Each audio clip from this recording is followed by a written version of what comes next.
Assalamualaikum warahmatullahi wabarakatuh. Selamat sore teman-teman semuanya.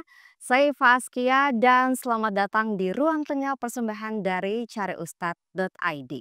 Sebuah platform yang menghadirkan ustadz maupun ustazah yang ramah dan kompeten di berbagai kegiatan keagamaan. Dimulai dari belajar Islam untuk anak-anak hingga dewasa, khutbah Jumat, bimbingan mu'alaf sampai dengan kajian di kantor. Sejalan dengan semangat wasatiyah yang berada di tengah, Cariustad.id senantiasa mengajak kita semua untuk berpikir kritis atas berbagai macam topik dari berbagai sumber. Maka di ruang tengah ini kita akan membahas topik-topik tersebut bukan hanya dari sudut pandang keagamaan bersama dengan ustadz maupun ustazah yang ramah dan kompeten saja, tapi juga bersama dengan para ahli di bidangnya masing-masing.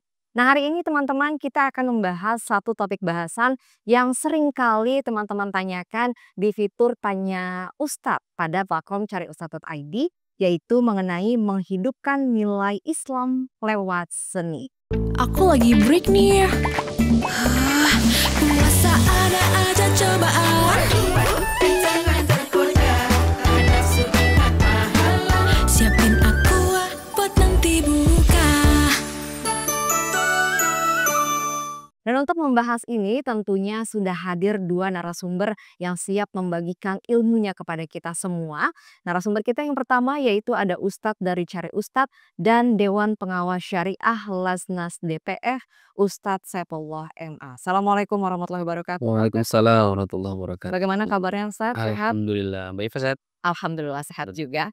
Mudah-mudahan kita semua sehat ya hari ini. Dan juga narasumber kita lainnya ada Kurator Bait Al-Quran dan Museum Istiqlal, Bapak Adimas Bayu Murti. Sebagai informasi untuk teman-teman semuanya, Bait Al-Quran dan Museum Istiqlal ini adalah dua museum yang terpadu sebagai satu kesatuan yang saling terkait. Bait Al-Quran menggambarkan Al-Quran sebagai kitab suci dan sumber petunjuk bagi manusia. Sedangkan Museum Istiqlal menggambarkan perwujudan pelaksanaan nilai-nilai Qurani dalam kehidupan dan budaya umat Islam di Nusantara. Assalamualaikum warahmatullahi wabarakatuh. Waalaikumsalam warahmatullahi wabarakatuh. Puasanya masih lancar terus pasti ya. Masih, alhamdulillah. Mudah-mudahan sampai Lebaran nanti kita tetap sehat dan juga semangat untuk melaksanakan puasa. Nah, waktu-waktu kritis ini Ustadz Saifullah dan juga Pak Adimas, kita membahas satu topik bahasan yang ini sebetulnya menyasarnya banyak kepada anak-anak muda gitu ya, para pekerja kreatif yang mereka mau menanamkan nilai-nilai Islami di setiap karya seni, karya dalam bentuk apapun ya, karena kita melangsungkan talk show seperti ini aja untuk membahas satu topik bahasan itu termasuk seni ya, begitu ya Pak Adimas ya. Nah, kalau dari sudut pandang Islam, Ustadz Saifullah, gimana seni ini bisa menjadi bagian dari ibadah atau ekspresi dari keislaman gitu. Jadi setiap seni itu kita bisa menanamkan, menyuntik gitu ya Ya. Ustadz ya, nilai-nilai ibadah itu gimana cara? Seni itu kan ekspresi keindahan Iya. ya, ekspresi kelembutan ya. Maka setiap penampilan kita itu adalah seni gitu ya. Setiap karya yang di dalamnya mengandung atau berkesesuaian dengan nilai ajaran Islam, maka dia bisa disebut sebagai seni Islami gitu ya. Seni yang paling penting menurut saya adalah bagaimana kita bisa mengekspresikan keindahan batin kita itu melalui perilaku itu. Dan inilah yang dicontohkan oleh Rasulullah SAW itu. Beliau berseni bahkan bukan hanya dalam tutur katanya, tapi dalam tindak tanduknya itu ya. Maka pekerja kreatif misalnya ingin apa namanya tidak mesti seni itu dalam bahasa Arab atau misalnya seni itu berdasarkan menggunakan ayat Al-Quran, hadis, tidak. Selama eh, karya seni itu mengajak kepada kebaikan, dia bisa disebut sebagai seni Islami. Seni yang mendorong orang supaya semangat, produktif gitu ya, mendorong orang supaya beramal soleh, ataupun misalnya dia mengantar orang untuk dekat kepada Allah Subhanahu Wa Taala, menggugah kesadaran gitu ya, menajamkan nuraninya, itu bagian dari seni Islami gitu. Jadi sedemikian luas gitu. Yang terpenting adalah seni itu dia tidak bertabrakan atau dia tidak bertentangan dengan nilai-nilai ajaran Islam. Misalnya kita mau seni lukis silahkan, asal objek yang dilukis jangan yang misalnya pornografi dan lain Iya. sebagainya. Jadi selama masih dalam koridor syariat itu diperbolehkan dan Islam malah justru Dan itu menganjurkan bisa ya, bernilai ibadah. iya, bernilai ibadah.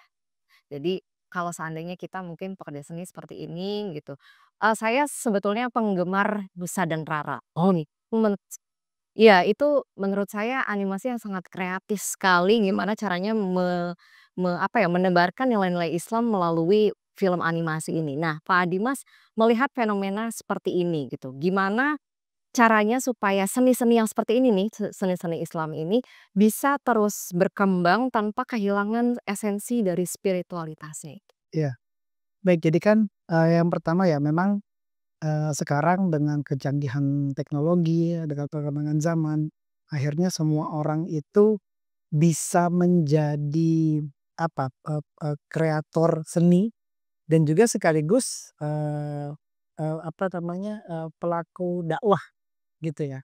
Nah, ya sebenarnya karena tadi kita bicara tentang bagaimana menghidupkan nilai Islam ya, mmm ya tentu saja, gimana ini bisa apa namanya, berkembang adalah ya tadi yang pertama, eee, jadi agak ketika kita mengkreasikan seni itu kan, eee gimana dia apa, si pengkreasi seni itu dia mengembangkan apa yang memang menjadi, apa, apa yang ingin dia ciptakan sebagai karya seni. Sebagai contoh misalnya, ada orang yang memang karena dia itu qori misalnya, kemudian dia, merekam, apa namanya, bacaannya gitu ya. Ada yang mungkin, ya dia mungkin kalau tilawah biasa-biasa saja, tapi dia senang membuat konten-konten, misalnya karena dia itu penggemar kuliner, akhirnya dia bikin, apa namanya, konten tentang kuliner halal dan lain sebagainya. Iya. Jadi sebenarnya sih kalau kita bicara tentang apakah, apa, seni-seni yang kemudian bernilai religius atau bernilai dakwah ini bisa berkembang, saya sih optimis itu, pasti akan terus, berkembang ya.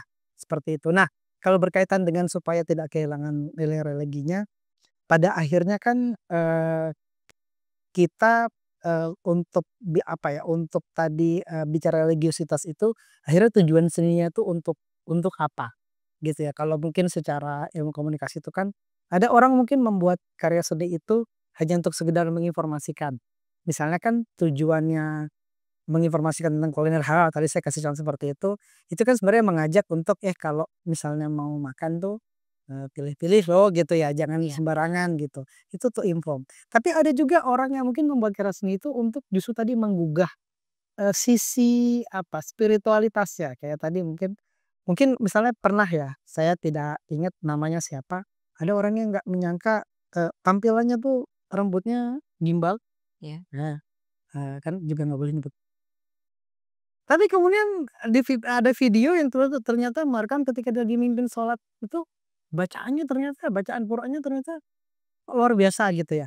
Itu tuh kan itu contoh ya bahwa pada akhirnya dengan perkembangan zaman seperti ini orang bisa yang tadi saya katakan di awal bisa menjadi sekaligus, kreator, seni dan juga bisa sekaligus, menyampaikan nilai-nilai dakwah dan saya sepakat tadi bahwa menyampaikan pesan lewat seni, dalam konteks ini nilainya nilai-nilai dakwah tuh tidak berarti harus, tadi tuh apa namanya, berbahasa Arab, ya memang dia seorang ustadz ini.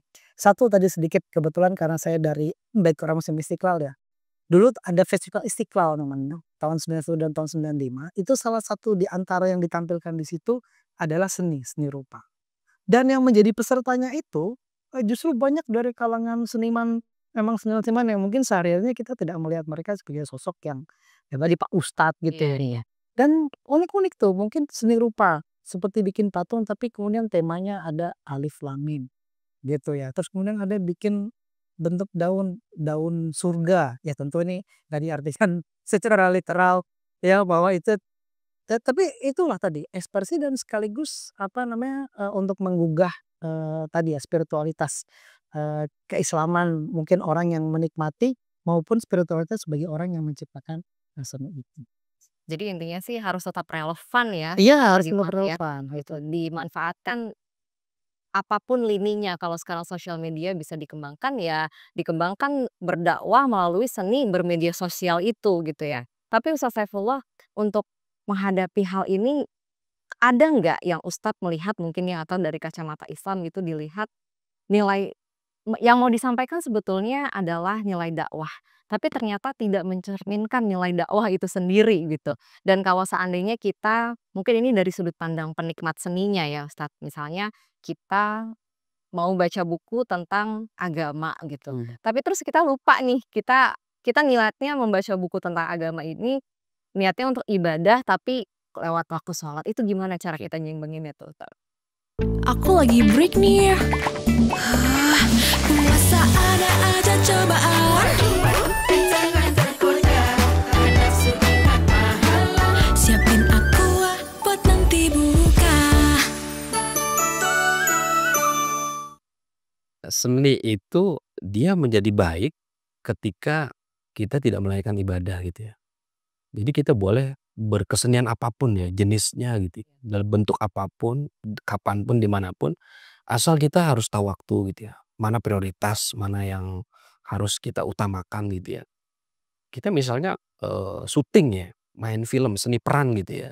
Oh ya waktunya sholat ya sholat dulu, nanti lanjutin lagi gitu ya. Bahkan kalau kita bisa bagi waktu, kita bisa menjadi contoh gitu ya.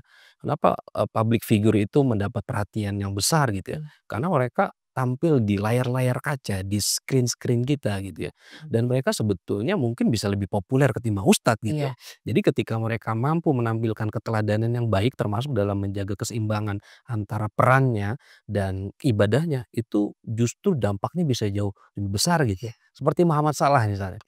Ya kan seorang pesepak bola muslim gitu dan itu bisa menggetarkan seantero dunia itu Iya. misalnya. Iya, dan kalau seandainya kita lihat dari kalangan masyarakat kita kan sekarang banyak ya publik figur yang mereka mengadakan kajian-kajian gitu ya dengan cara kreatif dan itu cukup menginfluence orang-orang juga untuk mengikuti tren demikian gitu. Nah ini kan tren yang tersebarnya melalui digital atau sosial media tadi yang disampaikan sama Pak Dimas juga ya Ustadz Saifullah. Nah kita melihat tren seperti ini nih seperti apa? Dan kalau seandainya kita melihat seni Islami ini dia bisa nggak ya kira-kira bersaing dengan kesenian global lainnya gitu. Tapi sebetulnya kalau misalkan saya melihat mungkin bisa ya Ustadz ya? Bisa ya Ustadz ya? Kalau saya lihat sih bisa ya. Seni itu yang penting gini, kita punya gagasan, kita bisa kolaborasi dengan berbagai pihak yang ahli, bahkan non muslim pun. Jadi yang disebut seni Islami itu tidak mesti misalnya, orang Islam. Seandainya kita bisa mendapatkan sebuah karya dan itu misalnya bisa memantik kesadaran kita, menggugah batin kita sehingga untuk menjadi orang lebih baik, itu bisa termasuk seni Islami, Oh iya. gitu. Dari Pak Dimas gimana Mas? Iya, tadi ya bicara tentang apakah bisa bersaing di global, nah itu dia, masalahnya kan kemudian ketika kita mendefinisikan apa sih sebenarnya seni Islam itu. Nah ketika kemudian memang mengidentikan, padahal Islam itu universal ya Pak Ustadz ya. Karena Islam itu universal jadi sebenarnya, apa, ya ketika Islam itu seolah-olah jadi dipersempit, Islam itu misalnya harus, apa namanya, tadi tuh, pakai peci misalnya nih ya. Nah kalau ini emang karena Ustadz peci aja, ya kan? Terus seolah-olah kemudian kalau Islam itu tadi misalnya harus ada memang secara teks, apa, ada dalil yang disebut. Nah padahal kan sebenarnya enggak. Jadi sebenarnya kalau kita bicara, seni sebagai media dakwah, tadi Pak Ustadz sudah menyebutkan juga, misalnya bahwa yang penting itu ada gagasan, atau mungkin kalau dalam bahasa lain, ada pesan. Seni itu kan pasti, harus ada pesannya ya gitu.